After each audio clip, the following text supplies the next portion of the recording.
আসসালামু আলাইকুম রহমতুল্লাহি ওয়া বারাকাতুহু।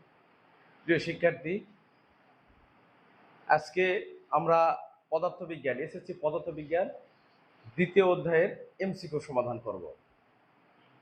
এমসিকিউ আমার শেষ অংশ ছিল বেসিক গাণিতিক অংশ, সর্বশেষ এমসিকিউ। এমসিকিউ নিয়ে আমরা আলোচনা করব। আলোচনার প্রথম পর্যায়ে আমাদের যেটা করতে হবে যে ভেক্টর রাশি আর স্কেলার রাশি। প্রথমে কিছু ভেক্টর রাশি আর কিছু স্কেলার রাশির উদাহরণ দিয়ে কিছু নৈর্ব্যক্তিক আছে। তো এটা তোমাদের সুবিধার্থে আমি স্কেলার রাশি আর ভেক্টর রাশি লেখাই নিচ্ছি। এই দেখবা, ভেক্টর রাশি সরণ, ওজন, বেগ, ত্বরণ, বল, তড়িৎ তীব্রতা, চুম্বক তীব্রতা ইত্যাদি। মোটামুটি এসএসসি লেভেলের এই কটা জানলেই চলে। স্কেলার বা অদিক রাশি দৈর্ঘ্য, ভর, দ্রুতি, কাজ, শক্তি, সময়, তাপমাত্রা। তোমাদের সুবিধার্থে তোমরা এগুলা নোট করে নিতে পারো। তারপরে এরপরে কিছু নৈর্ব্যক্তিক আছে, যে পর্যাবৃত্ত গতি, ঘূর্ণন গতি, স্পন্দন গতি।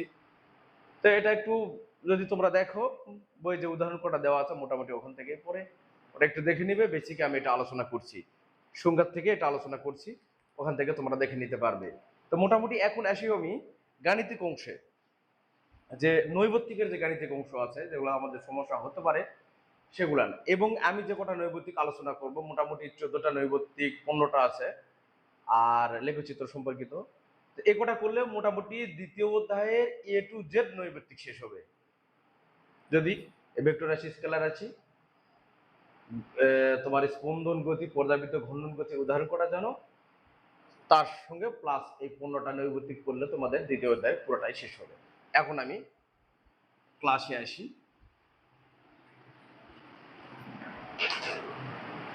দেখি প্রথমে আমাদের বৃত্ত সম্পর্কিত।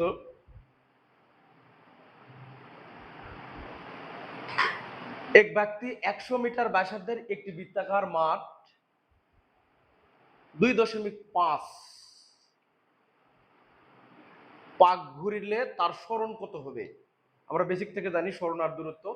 সরণ হলো কোনো বস্তুর আদি এবং শেষ অবস্থার মধ্যবর্তী দূরত্ব, আর দূরত্ব কোনো বস্তু মোট যে পথ অতিক্রম করে আসে সেটা তার দূরত্ব। তাহলে এখানে আমি দেখি যে এক ব্যক্তি 100 মিটার ব্যাসার্ধের, তাহলে একটা বৃত্তাকার বৃত্ত অঙ্কন করে নিই আমি। এর ব্যাস, এটা ব্যাসার্ধ, এটা 100 মিটার, তাহলে এটাও 100 মিটার যেহেতু ব্যাসার্ধে। 2.5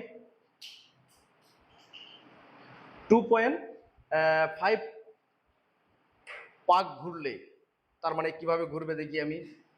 এখান থেকে 1 পাক সরণ 0, 2 পাক সরণ 0, তৃতীয় পাকে কত দূরত্ব অতিক্রম করে? 2.5 পাক। তাহলে মোট সরণ কথাটা আমরা আবার দেখি। এটা হলো আদি অবস্থা, একটা পাক সম্পূর্ণ করছে, দুটা সম্পূর্ণ করছে, 2.5। তাহলে এর সরণটা তোমার আসবে 100 100। তাহলে কি করবে? বৃত্তের ব্যাসের সমান দূরত্ব অতিক্রম করবে। আচ্ছা, আশা করি তোমরা বুঝছো। 2 নম্বরে আসি আমি। 2 নম্বর নৈর্ব্যক্তিকে আছি। 2 নম্বর,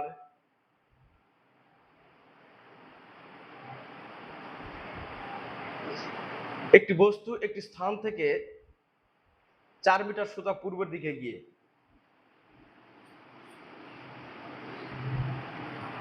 যেহেতু আমার এটা পূর্ব, আমি দেখি এ স্থান থেকে 4 মিটার পূর্ব দিকে বি বিন্দুতে পৌঁছাইছে। সোজা পূর্ব দিকে গিয়ে সেখান থেকে সোজা উত্তর দিকে 3 মিটার দূরত্ব অতিক্রম করলো। 3 মিটার দূরত্ব অতিক্রম করলো। বস্তুটির দূরত্ব সরণের পার্থক্য নির্ণয় করো। তাহলে বস্তুটির দূরত্ব মানে বস্তুটার মোট অতিক্রান্ত পথ 4 মিটার, 3 মিটার, 7 মিটার দূরত্ব অতিক্রম করছে। দূরত্ব হলো 7 মিটার। তাহলে সরণটা আমি কিভাবে বের করব? সরণটা কোনো বস্তুর আদি এবং শেষ অবস্থার মধ্যবর্তী দূরত্ব হলো তার সরণ। তাহলে আমি লক্ষ্য করি, তাহলে এসি হলো বস্তুটার সরণ, তাহলে সরণ আর দূরত্ব বের করলে আমি তার পার্থক্য বের করতে পারবো। তাহলে দূরত্ব বের হয়ে গেছে, এখন সরণ বের করি। এটা একটা সমকোণী ত্রিভুজ। সমকোণী ত্রিভুজের পিথাগোরাসের উপপাদ্য অনুযায়ী আমি জানি অতিভুজ স্কয়ার, তাহলে AC square equal A B square plus BC square. তাহলে অতিভুজ স্কয়ার সমান লম্ব স্কয়ার প্লাস ভূমি স্কয়ার। কোনটা লম্ব কোনটা ভূমি আমার জানার দরকার নাই, এ বি আর বিসির মান জানলে আমার চলে। তাহলে 4-এর উপরে স্কয়ার, 3-এর উপরে স্কয়ার, তাহলে 4 4 16 প্লাস 3 3 9, 16 আর 9 হলো 25। তাহলে রুট যদি করি আমি, এসি ইকুয়াল এসি স্কয়ার এ পাওয়ার রুট 25, এখানেও রুট 25, 5 5 25। তাহলে সরণ দাঁড়ায় 5 মিটার। তাহলে সরণ আর দূরত্বের মধ্যবর্তী পার্থক্য, যেহেতু দূরত্ব বেশি, মোটামুটি সবসময় দূরত্বটাই বেশি হয়, তাহলে আমি পাই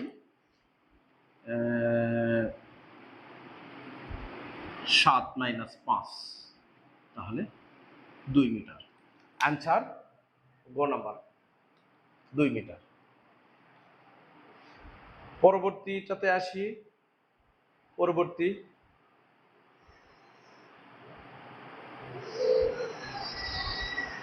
10 মিটার। এটা একই রকম টাইপের, একটা টাইপের বৃত্ত সম্পর্কিত। 10 মিটার বাঁশ বিশিষ্ট, এবার কিন্তু ব্যাসার্ধ না, বাঁশ বিশিষ্ট বৃত্তাকার পথে পরিধির 1/4 অতিক্রম করলে, 1/4 অতিক্রম করলে সরণ কত হবে?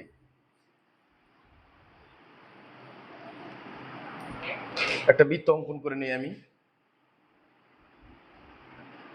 বৃত্তের ব্যাস হলো 10 মিটার, পুরাটাই 10 মিটার, তাহলে এটা 5 মিটার করে, যাই হোক পুরোটা 10 মিটার, যেহেতু ব্যাস এসি ব্যাস। পরিধির 1/4 অতিক্রম করলে, তাহলে পরিধির 1/4 মানে পরিধির 4/1 পরিধি মানে পুরাটা দূরত্ব অতিক্রম করেছে, তার 4/1, তাহলে এ একটা অংশ, এ একটা অংশ, তাহলে এটা মোটামুটি 4/1, এ একটা 1 2 3 4, আমার আঘাত একটু ছোট বড় হলেও মোটামুটি 4টা অংশই এখানে সমান আসবে। তাহলে পরিধির যে কোনো একটা অংশ ধরে নিলাম আমি, এটা বি ধরে নিলাম, আমি যে কোনো একটা ধরে নিতে পারতাম, যে কোনো একটা ধরে নিতে পারবো আমি। যেহেতু 10 মিটার ব্যাস, তাহলে ব্যাসের অর্ধেক ব্যাসার্ধ, তাহলে ব্যাসার্ধ আর ইকুয়াল 10/2, 5 মিটার। তাহলে এটা কেন্দ্র থেকে যে কোনো দিকে দূরত্বই তার ব্যাসার্ধ, তাহলে 5 মিটার, এখানেও 5 মিটার। তাহলে পিথাগোরাসের উপপাদ্য অনুযায়ী যেহেতু সরণ চাইছে, তাহলে এ বি এর মান বের করবো। যদি দূরত্ব চাইতো তাহলে এ বি আমি বের করতাম। সেটা কিভাবে করতাম সেটা আমি বলি, আগে এটা করে নেই। তাহলে সরণ, তাহলে এটা পিথাগোরাসের উপপাদ্য অনুযায়ী, এটা বৃত্তের কেন্দ্র যদি ও হয়, তাহলে A B square equal A O square B ও এর উপরে স্কোয়ার, তাহলে 5-এর উপরে স্কোয়ার, 5-এর উপরে স্কোয়ার, 25 প্লাস 25, তাহলে 50 এ বি স্কোয়ার, 50-এর উপরে স্কোয়ার, অতএব রুট স্কোয়ার কেটে যায়, 5 5 25, 25 2 50, তাহলে 25 2 50, 5√2, তাহলে সরণ আমার 5√2। যদি আমাদের চাইতো যে দূরত্ব নির্ণয় করো, তখন আমি কি করতাম, বৃত্তের পরিধির সূত্রে ফেলাতাম। তাহলে বৃত্তের পরিধি ইকুয়াল 2 π r, আর মানে এখানে 5 মিটার, বৃত্তের ব্যাসার্ধ 5 মিটার, এটা আচ্ছা 5 2 10 পাই যদি চাইতো। আচ্ছা ওখানে উত্তর 5√2 কত আসে, 5√2 7.07, 7.071, হ্যাঁ ঠিক আছে, ক নাম্বার ওটা। আচ্ছা যদি চাইতো যে দূরত্ব বের করো, তখন ক্ষেত্রে আমার আসতো 10 পাই। 10 পাই হলে বৃত্তের পরিধি একে এখন যেহেতু 4/1, তাহলে কি 4 দ্বারা ভাগ করে দিল, এটা ক্যালকুলেটর টিপে তুমি বের করতে পারবে এটা। তাহলে এটাকে যদি আমি করি 10 পাই ভাগ 4, তাহলে দূরত্ব 7.8539, 7.8539 ডট ডট ডট। যদি আবার বলতো সরণ আর দূরত্বের পার্থক্য কত, তাহলে আমি এখান থেকে বের করতাম। এটা কত বের হলো? 7.0710। তাহলে এই পার্থক্য, এই দূরত্ব আর এই সরণের মধ্যবর্তী পার্থক্যটা বের করলে আমি পার্থক্য বের করতাম, যদি চাইতো আমরা বের করতাম। তারপরে আসি পরবর্তীটাতে। পরবর্তী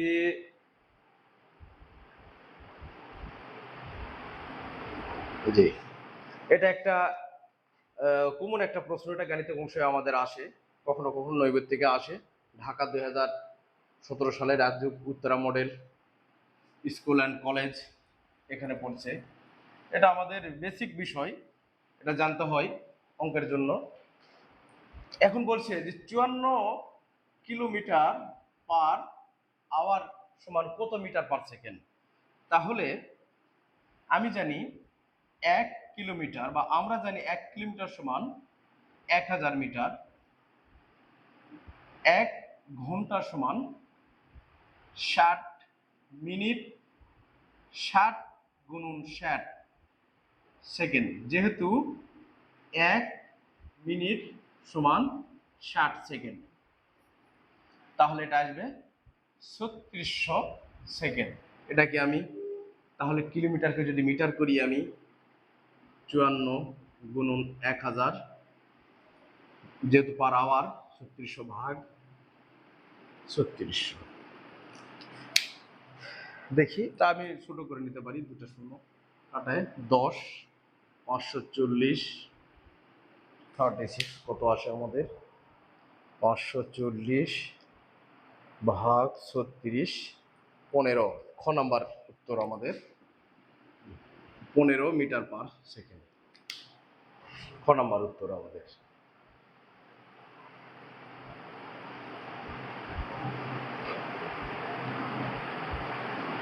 ত্বরণের মাত্রা কোনটি? এটা আমি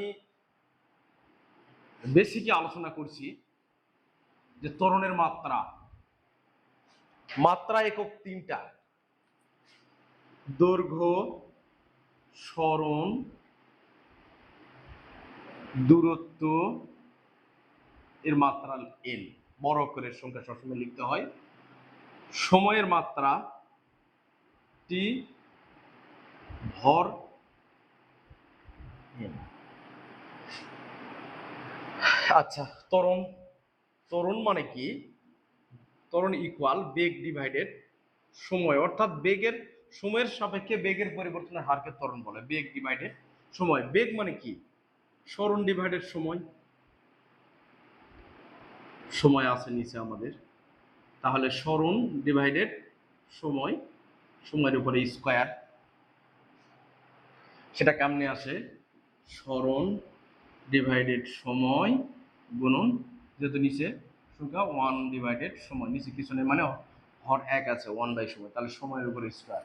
তাহলে সরণের মাত্রা এল, সময়ের মাত্রা হলো টি স্কয়ার। তাহলে অতএব এ ইকুয়াল এল পার টি স্কয়ার। আমাদের খ নম্বর অপশন, এটাও খ নম্বর অপশন। এবার আসি আমরা, একটি গাড়ির বেগ 2 মিনিটে স্থির অবস্থা থেকে বেড়ে 90 কিলোমিটার পার আওয়ার হয়েছে। গাড়িটির ত্বরণ কত? এটা, এই যে ত্বরণ দিয়ে আমি বের করতে পারবো। নৈর্ব্যক্তিকটা প্রচুর পরিমাণে পরীক্ষায় আসে। শুধু ত্বরণের নৈর্ব্যক্তিকটা প্রচুর পরিমাণে আসে। অনেক সহজ একটা নৈর্ব্যক্তিক, অনেক সহজ। তাহলে আমি এখানে নোট করে নেই, T equal 2 minute, 2 into 6 second, 120 second. স্থির অবস্থা থেকে আদিবেগ 0 মিটার পার সেকেন্ড, বেড়ে 90 কিলোমিটার পার আওয়ার হয়। V equal 90 kilometre per hour. তাহলে 90 কিলোমিটার কি কিছুক্ষণ আগে করে দিলাম আমি, কিলোমিটার, 1 কিলোমিটার সমান 1000 মিটার, আর ঘন্টা 3600 সেকেন্ড, 1 ঘন্টা সমান 3600 সেকেন্ড। 90 ডিভাইডেড 3600, এটা metre per second, metre per second. 90 ভাগ তার 2.5 মিটার পার সেকেন্ড। গাড়ির ত্বরণ কত? এখানে ত্বরণের সংখ্যা অনুযায়ী বেগের পরিবর্তনের হার, তাহলে শেষ বেগ মাইনাস আদি বেগ ডিভাইডেড সময়। শেষ বেগ 2.5, আদি বেগ 0, সময় 120।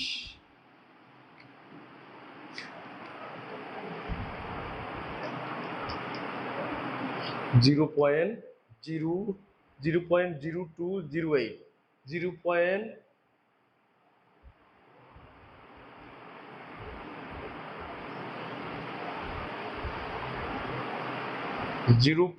0.0208।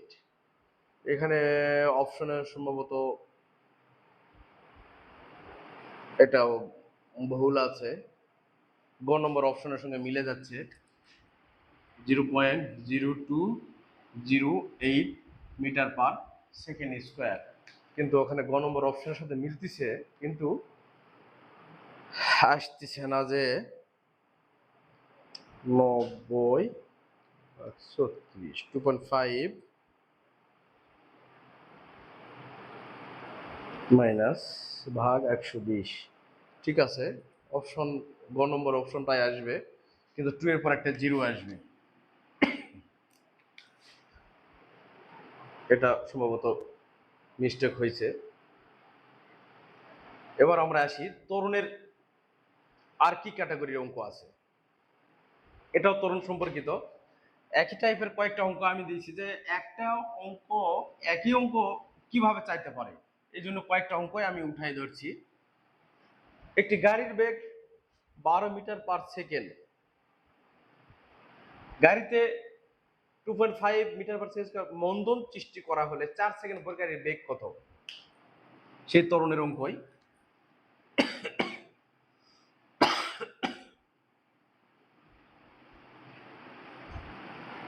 মানে এটা শেষ বেগ চাইছে, ভি মাইনাস ইউ ইকুয়াল এটি, বা ভি ইকুয়াল ইউ প্লাস এটি। এই সূত্রটা ডিরেক্ট আমরা জানি।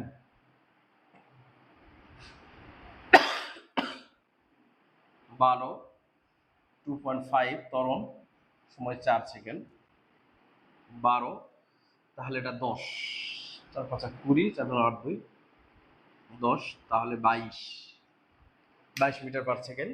খ নম্বর অপশনের সঙ্গে মিলে যাচ্ছে। ওখানে চাইছিল ত্বরণ, এখানে চাইছে শেষ বেগ, কখনো আদি বেগ চাইতে পারে, যে কোনো একটা দেওয়া থাকবে না, অপরটা আমাদের বের করতে হবে।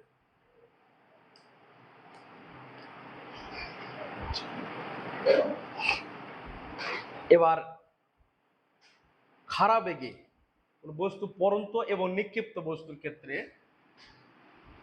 পরন্ত বস্তু এবং নিক্ষিপ্ত বস্তুর ক্ষেত্রে, তাহলে পরন্ত বস্তুর ক্ষেত্রে যেহেতু অভিকর্ষ বলের দিকে চলে, আর নিক্ষিপ্ত বস্তুর ক্ষেত্রে অভিকর্ষ ত্বরণটা ঋণাত্মক আসে। 72 কিলোমিটার পার আওয়ার বেগে খাড়া উপরের দিকে নিক্ষিপ্ত বস্তু কত উচ্চতায় উঠবে? কত উচ্চতায় উঠবে? এখানে ভি স্কয়ার সমান ইউ স্কয়ার মাইনাস 2gh, কারণ এখানে সময় দেওয়া নাই। যদি সময় দেওয়া থাকতো এই সমান u t minus half g t square, এখানে আমার সময় দেওয়া নাই, এই সূত্রটা আসবে কিভাবে? এত বেগে আদি বেগ 72 কিলোমিটার পার আওয়ার, তাহলে 72 গুণন 1000, যেটা আমরা জানলাম কিছুক্ষণ আগে, 3600 সেকেন্ড, এই 0 0 এই 0, 720 36 মিটার পার সেকেন্ড, তাহলে 36 কে 36 36 দুগুণ 72, 20 মিটার পার সেকেন্ড আদি বেগ। খাড়া উপরের দিকে নিক্ষেপ করা কত উচ্চতায় উঠবে?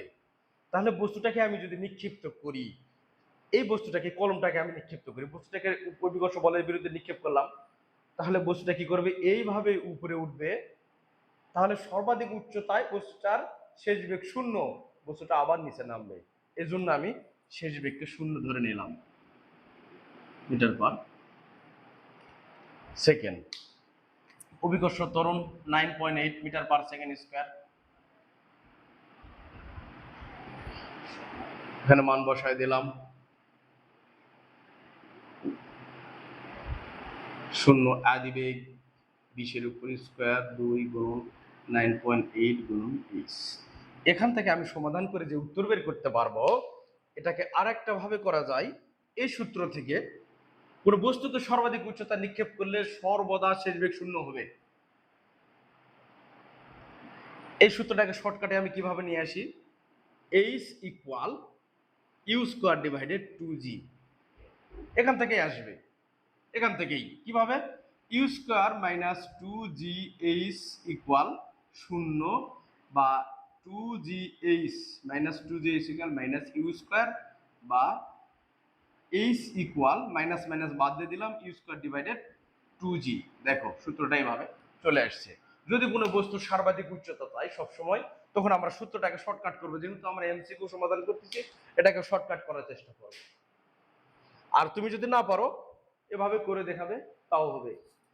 এখানে আমি যদি বসায় দেই আদিবেগ 20 উপরে স্কয়ার 2 গুণন 9.8, 20 20 400, 9 দুগুণ 18, তাহলে 19, 9 দুগুণ 18 আর 8 দুগুণ 16, তাহলে 19.6।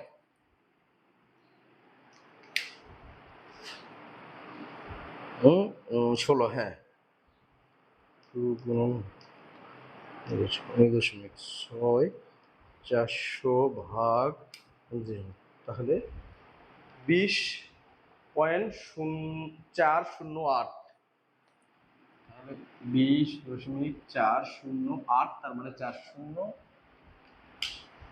20.408 ঘ নম্বর অপশন। এটা কিন্তু কিলোমিটারে আছে, আমাকে দেখতে হবে মিটারে, কিলোমিটারে আসবে না উত্তর, মিটারে, যেহেতু উচ্চতা এত মিটার। আচ্ছা, তারপরে আমরা আসি পরবর্তীটাতে।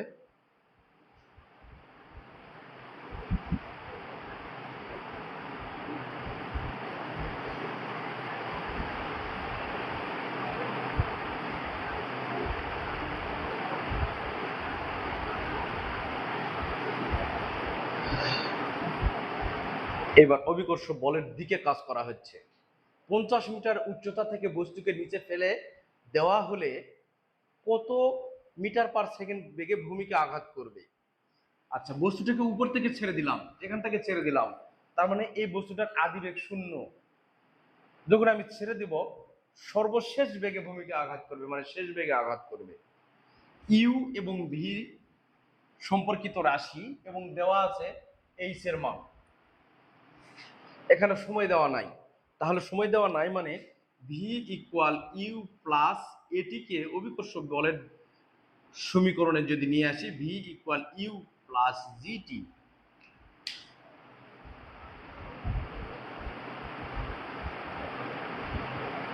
না সরি, এখানে যেহেতু সময় দেওয়া নাই উচ্চতা দেওয়া আছে, তাহলে আমার করতে হবে ভি স্কোয়ার সমান u square plus 2gh, sorry সময় নাই এখানে, ভি স্কোয়ার সমান ইউ স্কোয়ার প্লাস 2gh। অভিকর্ষ বলের দিকে কিছুক্ষণ আগে করলাম ভি স্কোয়ার সমান ইউ স্কোয়ার মাইনাস 2gh, কেন? ওরা অভিকর্ষ বলের বিরুদ্ধে ছিল, নিক্ষেপ করছি, আর আমরা পরন্ত বস্তুর ক্ষেত্রে এটা। তাহলে এর শেষ বেগটা বের করতে হবে, আদিবেগ 0, উচ্চতাটাকে ছেড়ে দেবো মানে আদি উচ্চতাটা শেষ, সরি আদিবেগটা 0 হবে। কোন বস্তুকে উপরন্ত বস্তুর ক্ষেত্রে আদিবেগটা সর্বদা 0 হয়। প্লাস 2 গুণন 9.8 গুণন এই 50 মিটার, তাহলে এটা 0, 50 দুগুণ 100, 109, তাহলে 2 শূন্য, তাহলে 980, তাহলে অতএব v equal root over 980, root over 980,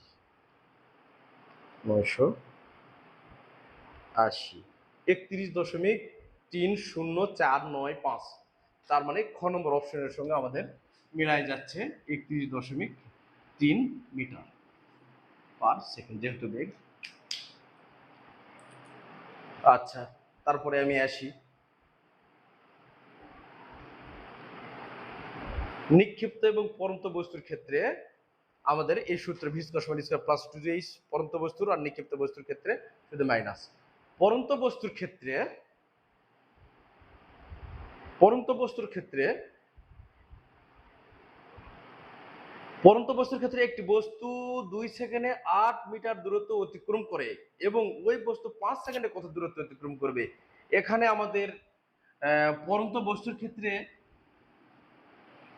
যে তিনটা সূত্র, পরন্ত বস্তুর ক্ষেত্রে যে গ্যালিলিও যে তিনটা সূত্র আবিষ্কার করেছে সেই তিনটা সূত্র সম্পর্কে আমি একটু বলি। 1 নম্বর সূত্র, স্থির অবস্থান থেকে বিনা বাধায় পরন্ত বস্তু সমান সময়ে সমান পথ অতিক্রম করে। 2 নম্বর সূত্র, স্থির অবস্থান থেকে বিনা বাধায় পরন্ত বস্তু প্রাপ্ত বেগ ওই সময়ের সমানুপাতিক। 3 নম্বর সূত্র, স্থির অবস্থান থেকে বিনা বাধায় পরন্ত বস্তু যে দূরত্ব অতিক্রম করে তা ওই সময়ের বর্গের সমানুপাতিক। যেহেতু প্রথম ক্ষেত্রে আমি ধরে নিলাম T1 equal 2 second, h equal 8 metre, h1। দ্বিতীয় ক্ষেত্রে T2 5 সেকেন্ডে কত দূরত্ব অতিক্রম করছে, 5s, h2 ইকুয়াল 1। তাহলে এই সম্পর্কটাকে দুটা সূত্রের ক্ষেত্রে আমি যদি করে ফেলি তাহলে h2 divided h1 equal T2 divided T1। অতএব h2 ইকুয়াল, আমার h2 equal what, T2 by সময়ের বর্গের সমানুপাতিক T1, একেবারে হোল স্কয়ার দিতে পারি আমি, তাও পারি h1।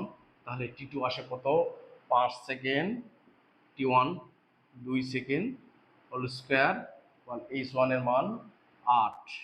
তাহলে 5 ডিভাইডেড 2 মানে হলো 2.5 এর উপরে স্কয়ার গুণন 8, তাহলে 50। এটা পয়েন্ট কিন্তু না, এটা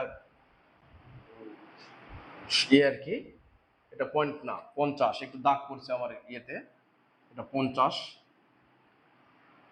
মিটার। তাহলে আমাদের গ নম্বর অপশন। তারপরে আমি আসি, বিনা বাধায় 5 সেকেন্ডে 50 মিটার পথ অতিক্রম করলে 72 মিটার পথ অতিক্রম করতে কত সময় লাগবে। তাহলে এখানে আমার টি2 মান বের করতে হবে। অঙ্কটা একই রকম, এখানে টি2 মান বের করতে হবে। আশা করি তোমরা অঙ্কটা পারবে। একই রকম অঙ্ক কয়েকটা দিছি, আমি আগেই বললাম যে তোমরা যেন পারো।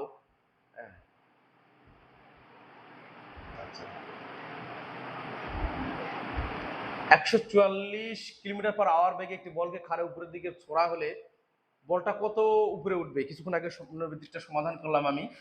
h equal u square divided 2g, বা v স্কয়ার সমান ইউ স্কয়ার মাইনাস 2gh, যেহেতু খাড়া উপরের দিকে নিক্ষেপ করা হয়েছে। এখানে মানটা বসায় দিলে আমার হবে 44 কিলোমিটার পার আওয়ার, কি এটা মিটার পার সেকেন্ড করে নেব, আর উপরের দিকে এটা বেগ আছে, অভিকর্ষণ ত্বরণ দিয়ে ভাগ করে দিলে মোটামুটি আমার হয়ে যাবে। এটা তোমরা করতে পারবে, এটাও তোমরা করতে পারবে।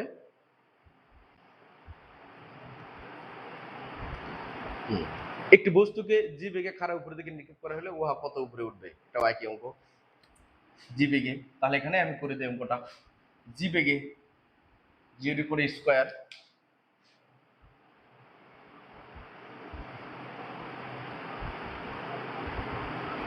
আচ্ছা, জি এর উপরে স্কয়ার ডিভাইডেড 2g।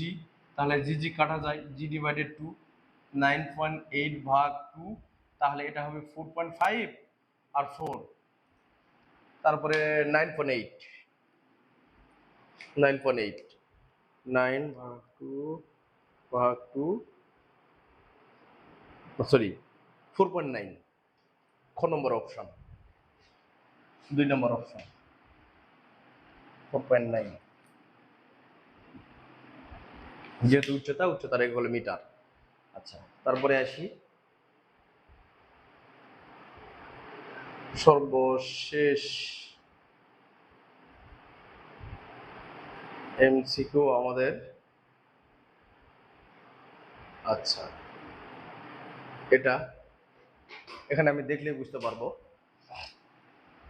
এ আর বি অবস্থান, পি পথে মানে এই পথে এ থেকে বি এর দূরত্ব 70 মিটার, এ থেকে বি এর দূরত্ব, ইয়েস, দূরত্ব 70 মিটার, সরণ 50 মিটার। 1 নম্বর সঠিক আমার। এটা ময়মনসিংহ 2021 সালে প্রশ্নটা পড়ছে। তারপরে কি পথে, এটা কিউ পথ। কিউ পথে এ থেকে বি এর সরণ 50 মিটার। এ থেকে বি এর সরণ 50 মিটার। জি, 50 মিটার সরণ। ঠিক আছে, সরণ আদি এবং শেষ অবস্থার উপর নির্ভর করে।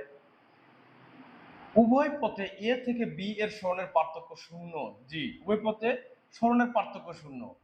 এ পথেও বলতে এর সরণ এবি, কিউ পথেও বি পথেও এবি মানে 50, কিউ পথে এবি মানে 50। তাহলে এ থেকে বি এর সরণের পার্থক্য শূন্য, সত্য। সরণ দুটার সরণই 50, এর পার্থক্য শূন্য।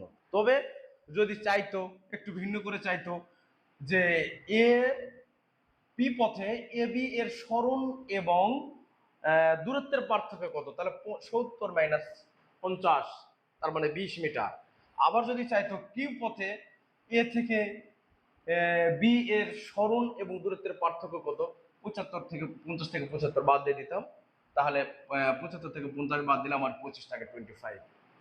এরকম প্রশ্ন আসতে পারে। আচ্ছা, তারপরে সর্বশেষ আমাদের যে টাইপ, যেটা আমরা খুব ভুল করি, সেটা হলো লেখচিত্র। লেখচিত্রটা আমরা খুব ভুল করি। লেখচিত্রের ক্ষেত্রে সর্বদা আমাদের শেষে নিচে এক্স অক্ষ, ও এক্স, সব সময় এটা টি আসবে।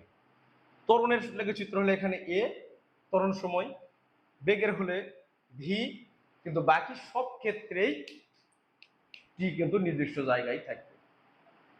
তাহলে এই লেখচিত্রটাকে আমি কি লেখচিত্র বলতে পারি, একটু মনোযোগ সহকারে দেখতে হবে, এটা আমাদের খুব ভুল হয়। একে বলা হবে সমত্বরণের লেখচিত্র, সুষম ত্বরণের লেখচিত্র, বেগ বনাম সময় লেখচিত্র,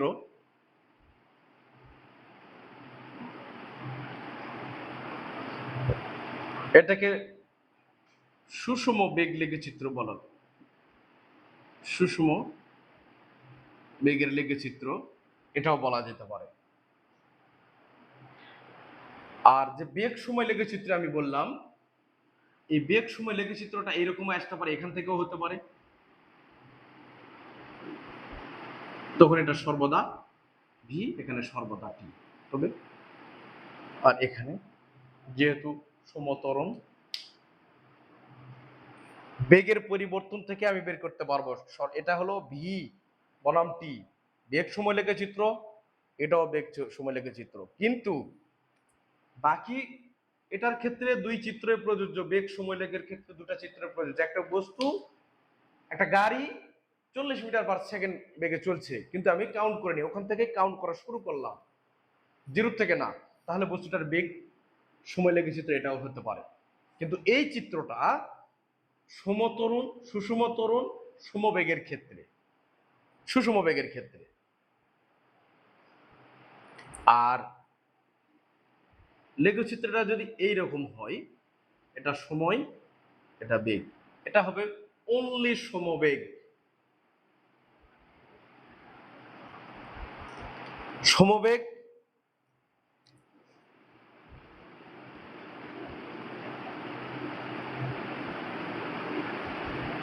সুষম ত্বরণ সময় লেখচিত্র, সেটা অবশ্যই হতে হবে পরন্ত নিক্ষিপ্ত বস্তুর ক্ষেত্রে। একটু মনোযোগ দিতে হবে। সুষম ত্বরণ সময় লেখচিত্র, বস্তুটা যদি নিক্ষিপ্ত বস্তু হয়, বস্তুকে দেখলাম সময়ের সাপেক্ষে ত্বরণের পরিবর্তনটা আসেনি, বেগের পরিবর্তন হয়নি সময়টা, তখন এখানে যদি দ্বিতীয় ক্ষেত্রে আমি যদি সুষম ত্বরণ সময় ত্বরণ বলি, তখন এখানে এ আসবে আর এখানে টি তো আসেই। আর যদি সমবেগ হয় এখানে ভি হবে। কথাটা আমার বুঝতে হবে। যদি বলে যে বেগ সময় সমবেগের ক্ষেত্রে শুধু লাল কালার কালিতে যেটা বলছি সেটা, আর যদি নিক্ষিপ্ত বস্তুর ক্ষেত্রে বলে সুষম ত্বরণ সময় লেখচিত্র, তাহলে অবশ্যই এখানে টি দিয়ে প্রকাশ করতে হবে। এটা ঠিক আছে। সুষম বেগের সুষম ত্বরণের লেখচিত্র হলো বেগ দিয়ে করতে হবে, কিন্তু এখানে ত্বরণ সময় সুষম ত্বরণ সময় লেখচিত্র, তখন এখানে এ আসবে নিক্ষিপ্ত বস্তুর ক্ষেত্রে।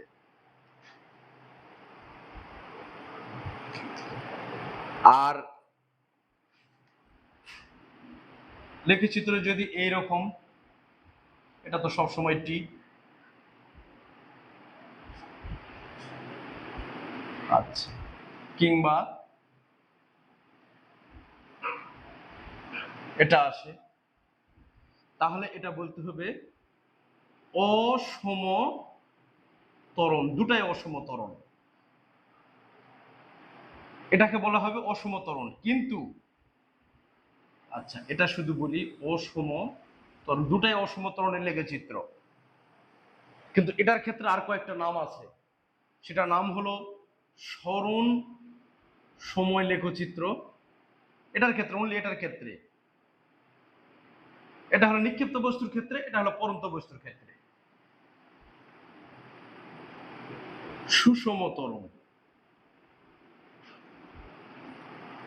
লেখচিত্র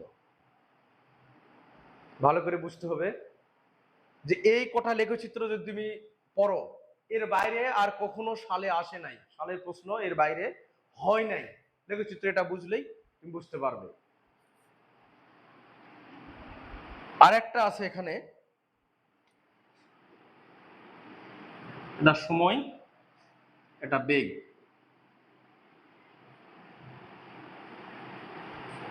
নিক্ষিপ্ত বস্তুর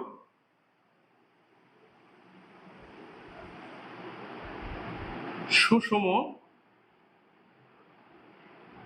ত্বরণ, নিক্ষিপ্ত বস্তুর সুষম ত্বরণ লেখচিত্র।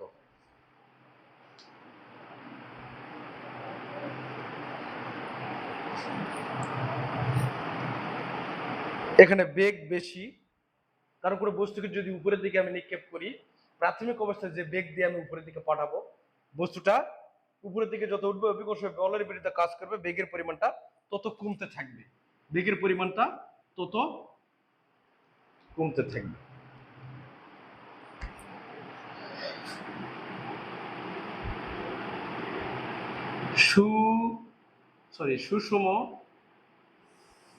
এটা সুষম ত্বরণ বললে, এটা মন্দন বললে ভালো হয়, কারণ বেগটা হ্রাস পাচ্ছে, বেগটা হ্রাস পাচ্ছে, একে সম মন্দনের লেখচিত্র বা সুষম মন্দনের লেখচিত্র বলা যেতে পারে। এটা নিক্ষিপ্ত বস্তুর ক্ষেত্রে, বস্তুটাকে নিক্ষেপ করা হয়েছে তার ক্ষেত্রে, এর বাইরে কোনো লেখচিত্র 1 2 3 4 5, পাঁচটা লেখচিত্র দিলাম। এটা একটু আরেকটু ভালো করে বুঝতে হবে, এটা শুধু অসম ত্বরণের ক্ষেত্রে প্রযোজ্য, কিন্তু এটাও অসম ত্বরণের ক্ষেত্রে, কিন্তু সরণ সময় লেখচিত্র, সুষম ত্বরণ লেখচিত্র একে বলা যেতে পারে। টোটাল হিসাব শেষ। এই যে 15টা নৈর্ব্যক্তিক করালাম, আগে ভেক্টর রাশি, স্কেলার রাশি দেখালাম, এই লেখচিত্র দেখালাম, তোমরা যদি এটা কমপ্লিট করে থাকো, আশা রাখি দ্বিতীয় অধ্যায় নৈর্ব্যক্তিকে কোনো সমস্যা হবে না। যদি কোনো সমস্যা হয় থাকে কমেন্টে আমাকে জানাবে, কমেন্টে তোমরা জানাবে, আমি সেটার উত্তর দিয়ে দেব। ঠিক আছে, আজকের মতো এখানেই। আল্লাহ হাফেজ।